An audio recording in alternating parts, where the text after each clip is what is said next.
it's Aline here, and whoa, has it been a long time since I said that. Let's just be honest. I haven't made an individual video in forever. So today I am back on the channel bringing you a theater video. What? I haven't made a theater video since my Dream Roles video, and that's kind of because it got so little views, and it made me a little concerned because I was like, maybe nobody wants to see these. But plot twist, I like making these. So you're gonna see a lot of theater content on this channel from here on out, and I'm sorry, but I'm not that sorry because they make me happy. So today we are discussing, I have the title written down right here, Becoming a Theater Major. Do you know how many titles I brainstormed with Michelle? About 8,000, but we finally settled on one that made sense. I'm gonna be mostly talking about me and how I came to my decision to be a theater major and how I knew that was right for me. I hope that this resonates with somebody out there in some way. I'm not too fussy on the somebody or the some way. I just hope that it happens. So that's really all I gotta say about that. So let's get into it. I've been doing theater for an awfully long time, even before I knew what theater was, and you know, putting on skits in our driveway and having like a band with my cousins where we just played on cardboard instruments. You know, I was always drawn to performing, which is a big part of how I think you should know whether something creative is for you, is if you've kind of always been doing it. People always tell you when you're trying to find like a career to think about what you enjoyed doing as a child, and I think that that advice really rings true because for me, I've always been performing and I've always loved it. As much as I love theater and as much as I got really into it during the early high school years, I still didn't really want to be an actress. I would love to work in TV, like behind the camera. I would never want to be an actress. I largely think this is because my parents didn't really believe in that kind of thing. And to some of you, this might come as a shock because in vlogs, my parents are very lovely people, and they are very lovely people, but they were people, things are different now, but they were very much people who didn't believe in pursuing your dreams as a career. Growing up, I often heard my dad's philosophy of your job doesn't have to be something you love. If your job makes you money, you can take the money and do the stuff that you love with that money. That was something that he really believed in. My mom was a theater major and kind of really fell out of love and became disenfranchised with that kind of world. So you might be wondering now, then how did you change your mind? Well, I'm glad you asked, person who didn't ask a question at all, and it's just me wanting to hear myself talk. The answer to this question comes in two parts. The first part is called Little Shop of Horrors, and part 2 is called New York City. Part 1 is called Little Shop of Horrors. Why, you ask? Because Little Shop of Horrors was the musical that I did my senior year of high school. I was Audrey, which was fun. Before that, I had very small parts in my high school plays. So I never got the chance to quote-unquote shine, which was a little bit of a bummer, but things did change, and they changed when my high school was going to do their first musical in 25 years. It was a really big deal in the community because our high school was notorious for never doing musicals, and here we were doing Little Shop of Horrors, and people were really excited. We held auditions. I was terrified, but I started preparing for my audition like 6 months before the actual date, so I was prepared, and the next thing you know, I was checking my name up on that list, and I was Audrey, and the excitement was so real. I'm Audrey!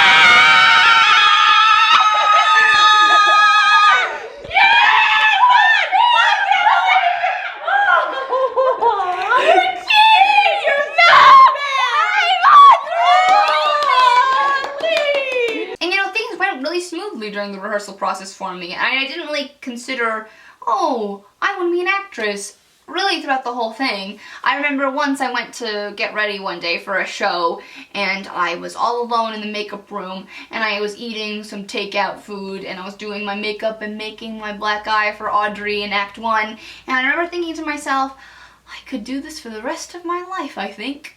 It came super fast and it was gone super fast. Like, the only reason that I recognize me even thinking that is because now I want to be an actress, but at the time I didn't really think much of it. The reaction from the community was pretty cool after we did the show. Downtown, where you bring your sticks. Downtown, where relationships are no go.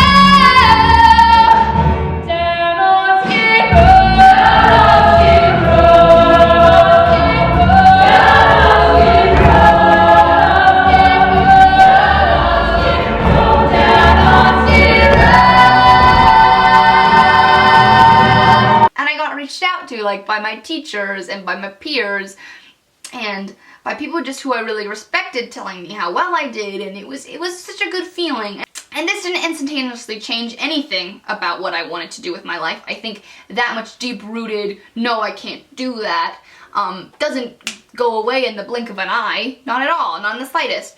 But then I went to New York, which brings me to part 2. I went to New York 2 or 3 weeks after the show ended. I went to New York with a lot of my theater friends, and when we were there, we saw 6 shows, and I went and saw an extra 7th show because I just could not get enough. I thought that I was gonna hate New York City. Like, I can't stress that enough. I thought I was really gonna hate it. But I felt like it brought out a side of me that I hadn't really felt before, and it was really cool to be excited about something that you never thought you would be excited about. And things really changed the second night we were there. We went to Something Rotten, still one of my favorite musicals, and where you're sitting there we had excellent seats, and the opening number starts, Welcome to the Renaissance, and it is wow.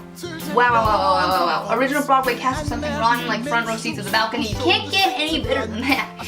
Brian Darcy James, who I was a huge fan of before I even went to New York because I really liked Shrek the Musical, and that's on Netflix, and I saw him, and I remember sitting there and just being like, I'd never seen theater of this caliber done before, ever.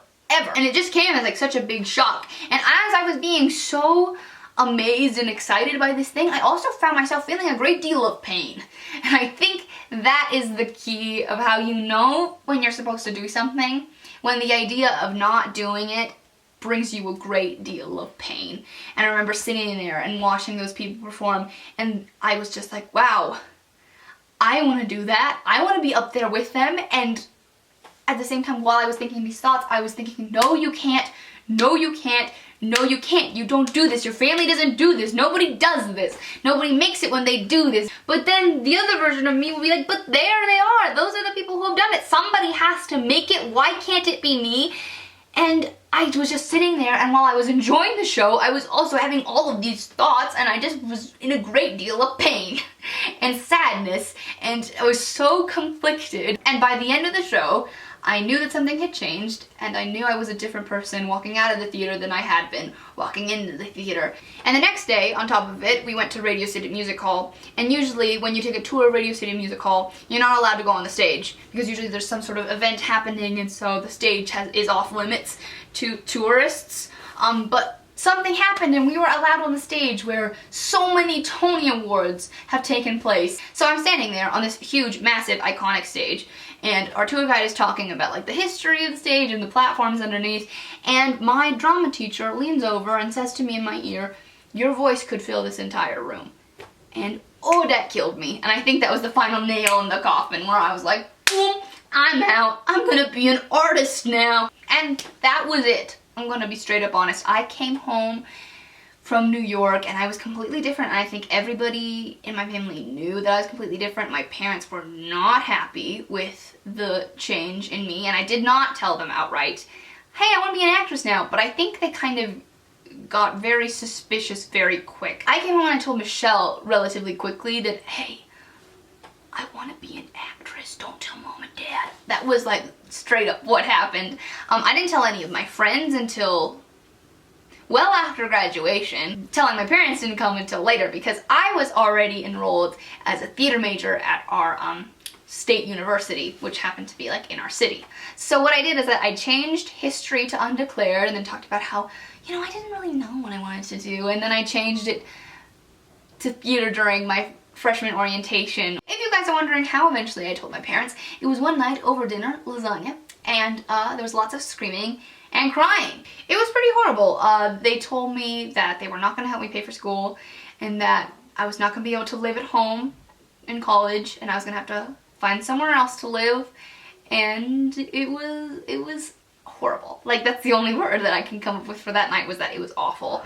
But eventually we did strike a deal that they were going to allow me to live at home and help me pay for school if I minored in something different. And so I agreed to minor in media arts, and I am not a media arts minor anymore. And I still live at home, and my parents help me pay for school, and that is called change in people that is very much possible. My parents pulled a complete 180 and now are so supportive of me and believe in me so hard, and they are the reason why I have been able to grow as a performer in my craft, which is such a douchey word, but I use it a lot in my craft. As much as I have is because my parents have been so supportive of me, and yeah, I owe them a lot. I owe them a lot. I also want to say that Michelle during this process was the most like phenomenal person and pillar of support I could have ever had. She fought for me tooth and nail, like 110%. So that is my story of how I became a theater major. I hope you got something out of it. I do genuinely believe that I have been pushed onto this path by the universe, and that everything in my life has been leading up to this phase. You know, things change, things might go in unexpected ways, but right now, that is where I'm at, and that is where my head is at, and that is all I've got to say about that. So if you like this video though, please give it a big thumbs up. That helps me out a lot.